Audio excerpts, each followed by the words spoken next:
প্রিয় শিক্ষার্থীবৃন্দ, শুভ নববর্ষ 2021। আজ করোনা অধ্যুষিত একটা বছর পেরিয়ে সেই মার্চ মাস যখন থেকে তোমাদের সঙ্গে আমাদের যোগাযোগ সম্পূর্ণ বিচ্ছিন্ন হয়েছে, আমরা সেই মার্চ মাসে আজ এক বছর পরে তোমরা যারা একটা স্তর পেরিয়ে শিক্ষা অন্য একটা স্তরে পৌঁছে গেছো, তোমাদের সঙ্গে আমরা পুনরায় অনলাইনে লাইভ ক্লাস শুরু করেছি। তো আমরা তোমাদের সঙ্গে যে ক্লাস শুরু করেছি, তোমরা সবার হাতে বই পেয়ে গেছো। আমি প্রত্যাশা করছি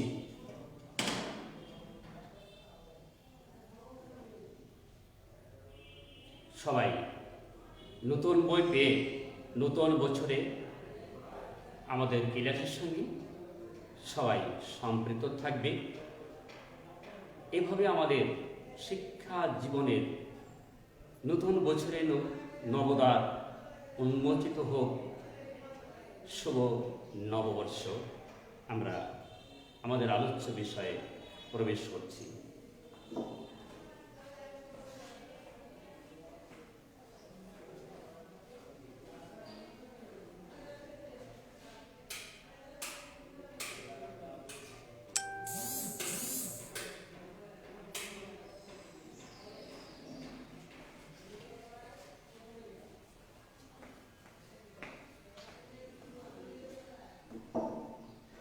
শিক্ষার্থীবৃন্দ, আমরা আজকে তোমাদের সঙ্গে আলোচনা করব আমাদের সিলেবাস থেকেই আমাদের যাত্রা শুরু হবে। আমরা প্রথম অধ্যায় থেকে আমাদের ক্লাস শুরু করব। তোমরা যারা ক্লাস অষ্টম থেকে নবমে এই করোনা ভিতর দিয়ে পড়াশোনা করতে পারোনি, তারপরও সরকারের সিদ্ধান্ত মোতাবেক বিশেষভাবে পরবর্তী ক্লাসে তোমরা উত্তীর্ণ হওয়ার সুযোগ পেয়েছ, তাদের সঙ্গে বিশেষ করে সেই সঙ্গে যারা এবার নতুন টেনে নবম থেকে দশমে অটো গেছ, তোমাদের সঙ্গে দশমের সঙ্গে আমাদের সরাসরি ক্লাস ফিজিক্যাল ক্লাস হবে। এর জন্য কয়েকটা দিন দশম শ্রেণী এইচএসসি পরীক্ষা যারা দিবে, আমাদের সেই শিক্ষার্থী বন্ধুদের সাথে আমাদের সরাসরি ক্লাস হবে। তো আজকের আলোচ্য বিষয় ভূগোল ও পরিবেশ। আমাদের এই ভূগোল এবং পরিবেশ নিয়ে আমরা আজকে আলোচনা করব। এবং আজকে একটু বলে রাখা ভালো, প্রথম যে অধ্যায়টা আমরা আলোচনা করতে যাচ্ছি, আজকে আমরা তোমাদের বাড়ির কাজ বলতে চাই, সেটা হচ্ছে যা আজ আলোচনা করছি এইটাই বাড়িতে গিয়ে তোমরা বাড়িতে বসে সুন্দর করে একটু পড়বে, দেখবে। আমরা পরবর্তী ক্লাসে এখান থেকে বাড়ির কাজ মানে একটা সৃজনশীল প্রশ্ন, সম্পূর্ণ সৃজনশীল প্রশ্ন তোমাদের জন্য দেব। এই জন্য প্রথম ক্লাসে আমি তোমাদের সৃজনশীল প্রশ্নটা দিতে চাচ্ছি না। তো আশা করি তোমরা সবাই ক্লাসে আমার সঙ্গে আছো। আসলে আমরা খুব কষ্টে আছি, তোমাদের ছেড়ে এতগুলো বছর সন্তানহারা পিতামাতার মতো আমরাও শূন্য হৃদয়ে ভর দুপুরে নিঃশব্দ শিক্ষা প্রতিষ্ঠানে তোমাদের কলো কাকলি মুখরবিহীন শিক্ষাঙ্গনে একটা বিশেষ শ্রেণী কক্ষে মাল্টিমিডিয়া রুমে আমি একাকী সেই মৃত্যুঞ্জয় পুরোবাড়ির মতো ক্লাস করছি। এ বড় বেদনাদায়ক, বড় কষ্টকর, তারপরেও করতে হচ্ছে সময়ের দাবি। আমরা আজ আলোচনা করতে যাচ্ছি ভূগোল ও পরিবেশ। এর প্রারম্ভে আমাদের জানতে হবে ভূগোলটা কি। ভূগোল ইংলিশ শব্দ আছে জিওগ্রাফি। জিওগ্রাফি এর জি ইও গ্রাফি জি আর এ PHY। এই জিওগ্রাফি এর দুটো অংশ আছে, জিও আর একটা বলছি গ্রাফি। একটা জিও আর একটা হচ্ছে গ্রাফি। এই মিলে আমাদের জিওগ্রাফি শব্দের অর্থ ভূগোল, যেখানে প্রথমে জিও জি ই ও, জিও বলতে বলা হচ্ছে ভূ, আর ভূ শব্দের অর্থ পৃথিবী। পৃথিবী। আর গ্রাফি শব্দের অর্থ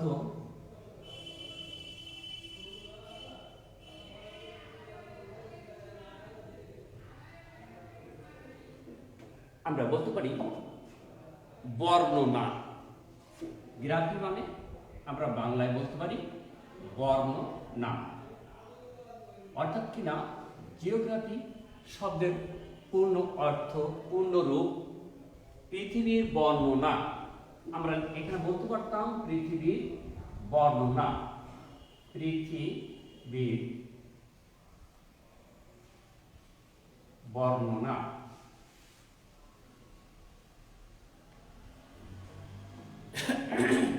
এখন এই পৃথিবীর বর্ণনা করতে গিয়ে আমরা বিভিন্ন সময় আমরা বিভিন্ন রকমের সমস্যা দেখতে পেয়েছি, যে কারণে আমরা অনেকগুলো সংজ্ঞার ভিতরে হাবুডুবু খাচ্ছি।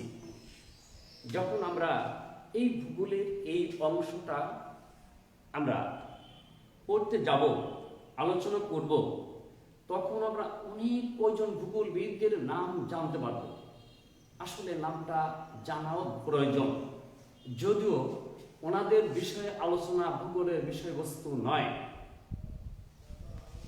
আমাদের বিষয়বস্তু আলোচনা ভূগোল, কোনো ব্যক্তিকে নিয়ে আলোচনা ইতিহাস, আমরা আলোচনা করছি ভূগোল। তো তারপরও বলতে হবে এই প্রত্যেকটা সাবজেক্টের একটা জনক থাকে। এই কারণে যার যে বিষয়ের উপরে বিশেষ কৃতিত্ব রয়েছে, ওই সাবজেক্টের জনক হিসেবে তাকে স্বীকৃতি দেওয়া হয়েছে। ভূগোলের ক্ষেত্রে ঠিক এভাবে স্পেসিফিক ভাবে বিশেষভাবে বলা হয়নি, কারণ এটা প্রতিদিন প্রতিনিয়ত পরিবর্তন হচ্ছে। নতুন নতুন কিছু আবিষ্কার হচ্ছে, পুরাতন অনেক কিছু পরিবর্তন হচ্ছে, নতুন নতুন কিছু আমরা জানতে পারছি, নতুন পরিস্থিতির মুখোমুখি হতে হচ্ছে। সঙ্গত কারণে এটা এমন বিষয় নয় যে যেটা জানা হয়েছে ওটা ধ্রুব, ওটা কনস্ট্যান্ট, এমন নয়। একটু পরে আমরা অবশ্যই আসবো। আজকে না হলেও আমরা পরের ক্লাসে এ বিষয়ে আমি তোমাদের সঙ্গে বিস্তারিত আলোচনা করব। তো তোমাদের খেয়াল রাখতে হবে এই ভূগোল কি। ভূগোল আমরা ছোটবেলায় পড়েছি। ভূগোল কি? যে পুস্তক পাঠ করলে পৃথিবীর জল, স্থল, আকাশ, পানি ইত্যাদি, মাটি এ সম্পর্কে জানা যায়, সেটা হচ্ছে ভূগোল। আমরা সেটা যাচ্ছি না। এখানে কয়েকজন ভূগোলবিদ সম্পর্কে তোমরা জানতে পারবে। যেমন আছে অধ্যাপক ম্যাকনির কথা তোমাদের বলা আছে। উনি বলতে গিয়ে উনি বলেছেন ভূগোল হচ্ছে মানুষের আবাসভূমি। তার মানে যে বিদ্যা আমরা জানলে মানুষের আবাসভূমি সম্পর্কে বিস্তারিত তথ্য আমাদের জ্ঞানালোকে এসে যাবে। যে বিষয় আমরা জ্ঞান অর্জন করলে এই মানুষের আবাসভূমি অর্থাৎ পৃথিবী সম্পর্কে আমরা ভালো জানতে পারবো, সেইটা ভূগোল। আসলে ভূগোল বলতে শুধু পৃথিবী নয়, মহাবিশ্ব জগৎ সম্পর্কে আমাদের জানতে হবে। সম্পূর্ণ ভূগোল মধ্যে বলতে হয়, শুধু পৃথিবী ভূগোলের অন্তর্ভুক্ত নয়, কারণ ভূগোলের একটা অংশ আমাদের আবাসভূমি, একটি জ্যোতিষ্ক, একটি গ্রহ আমাদের পৃথিবী।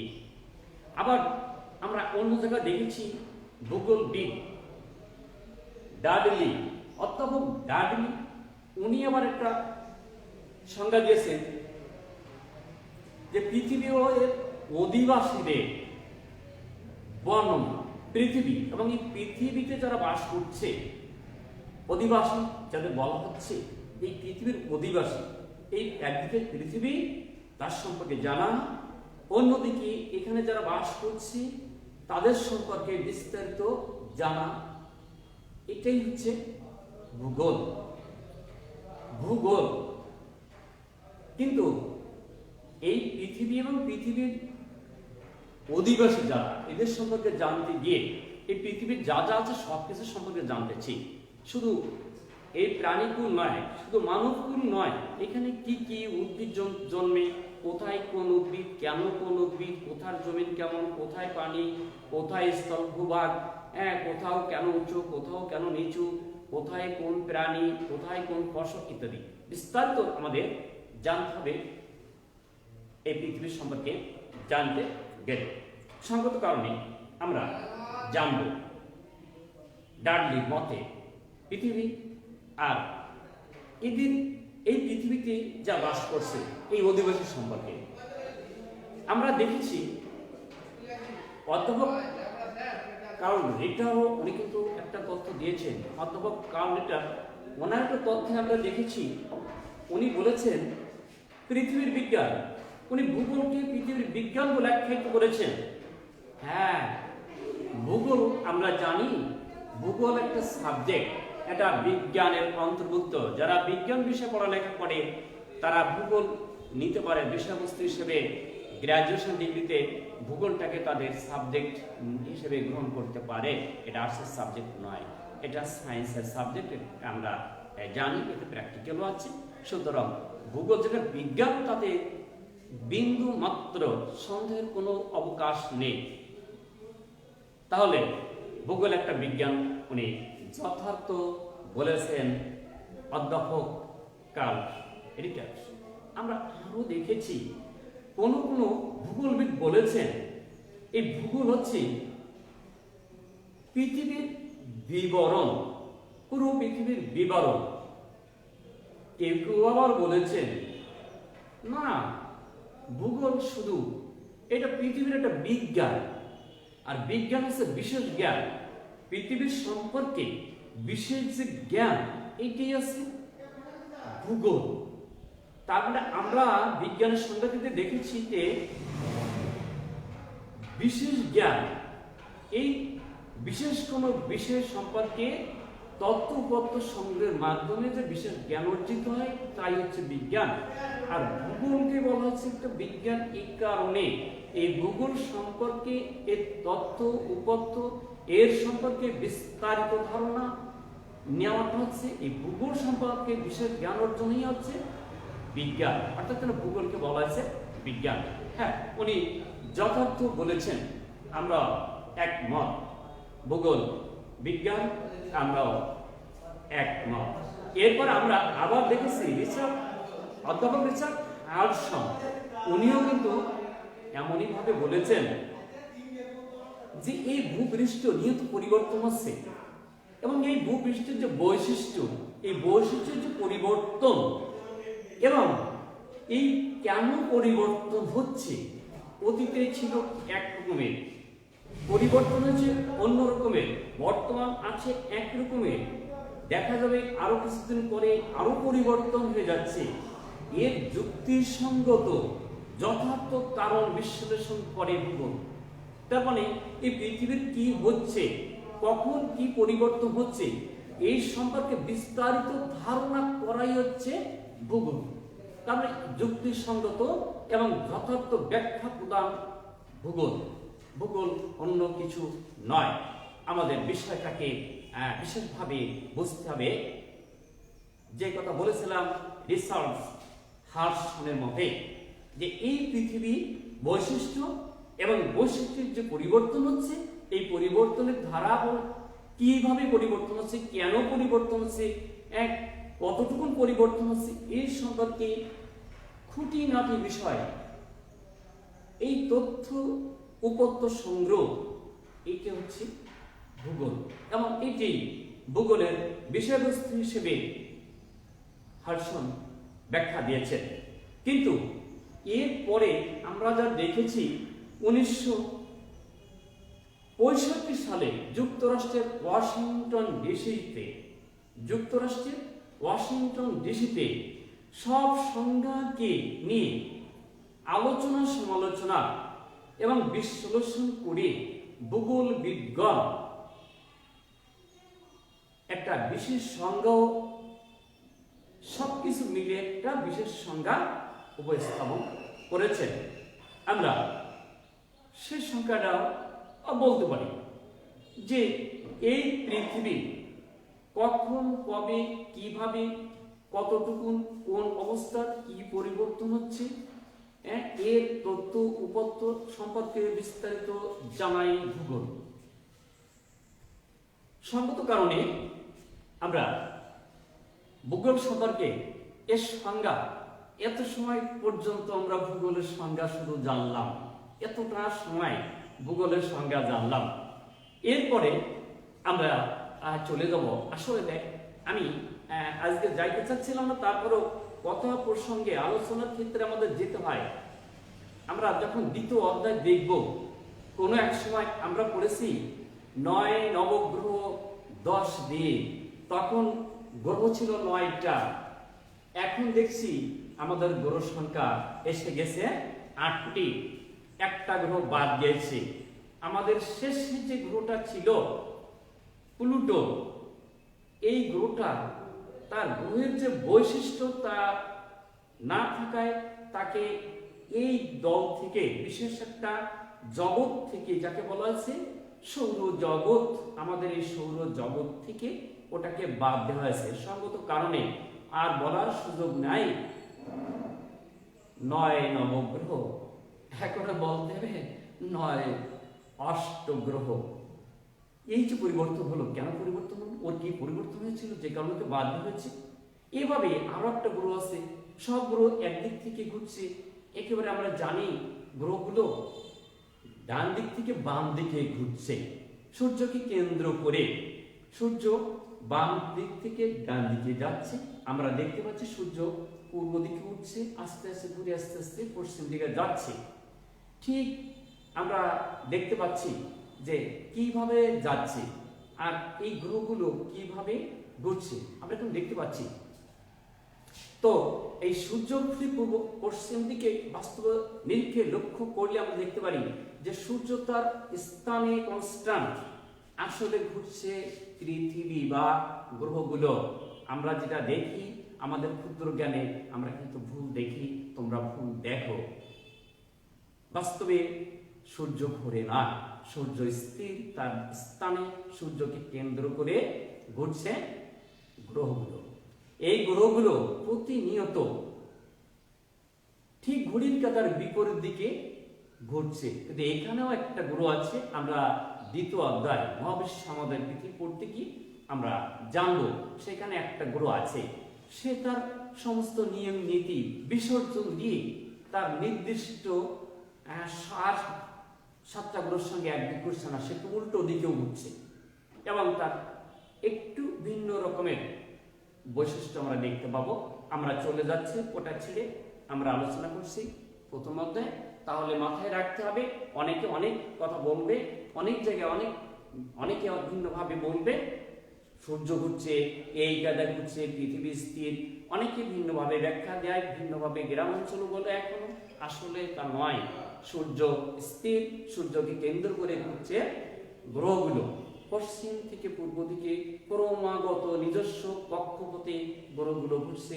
আমরা দ্বিতীয় অধ্যায়ে ভূগোল ও পরিবেশ যখন পাঠ নিব তখন অবশ্যই দেখতে পাবো। এরপরে আসে এই ভূগোলের যে অবস্থা, তার যে পরিধি, তার যে কলেবর কত দূর বিস্তৃত, এটা বলে শেষ করা যাবে না। তারপর আমাদের জানতে হবে এই ভূগোলের পরিধি আমরা বলতে গেলে আমাদের অনেক দূর যেতে হবে। এরপরে এই ভূগোলটাকে আমরা কতভাবে বা অঙ্গ কয়টা এর অংশ আছে, কিভাবে আছে, হ্যাঁ কয়টা জগতে আছে, কোথাও জড় আছে, কোথাও জীব আছে, কোথাও উদ্ভিদ আছে, এইভাবে এর বিভাজনও আছে করা। হ্যাঁ, এর আগেও আমরা জানতেছি যে এর যে পরিধি বা কলেবর তাও অনেক, একে ব্যাখ্যা করে ভাগ করতে করতে এটাকে অনেকগুলো ভাগে বিভক্ত করা হয়েছে। তোমরা বই খুললে দেখতে পাবে কত ভাগে বিভক্ত করা হয়েছে। তবে প্রত্যেকের সঙ্গে প্রত্যেকের একটা সুসম্পর্ক রয়েছে। সম্পর্কটা এমন যেন একটা টাকার এপিঠ আর ওপিঠ, যাকে বলা হয় অঙ্গাঅঙ্গি সম্পর্ক। ফলে সমাজে বাস করলে বাড়িতে এক বাড়ির লোক অন্য বাড়ির লোকের সঙ্গে একটা ভালো সম্পর্ক থাকে, পাড়া বা গ্রামের প্রত্যেকের সঙ্গে প্রত্যেকের মোটামুটি একটা ভালো সম্পর্ক থাকে। এই সম্পর্ক কিন্তু বাইরের কোনো অপশক্তি গ্রামে আসলে গ্রামের সব লোক একসঙ্গে মিলে গিয়ে তাকে প্রতিহত করে, এটাকে বলা হয় সামাজিক মিথস্ক্রিয়া। ঠিক ভূগোলে এমন একটা মিথস্ক্রিয়ার মাধ্যমে সমস্ত উপাদানগুলো তারা একটা নিজেদের ভিতরে সুসম্পর্ক স্থাপন করে চলছে বিদায় আমাদের পৃথিবী, এই আমাদের বিশ্বজগৎ বা পৃথিবী সুশৃঙ্খলভাবে পরিচালিত হচ্ছে। আজকে আমার আলোচ্য বিষয় এখানে শেষ করতে যাচ্ছি। ধন্যবাদ সবাইকে, সবাই ভালো থাকো, সুস্থ থাকো, বাই।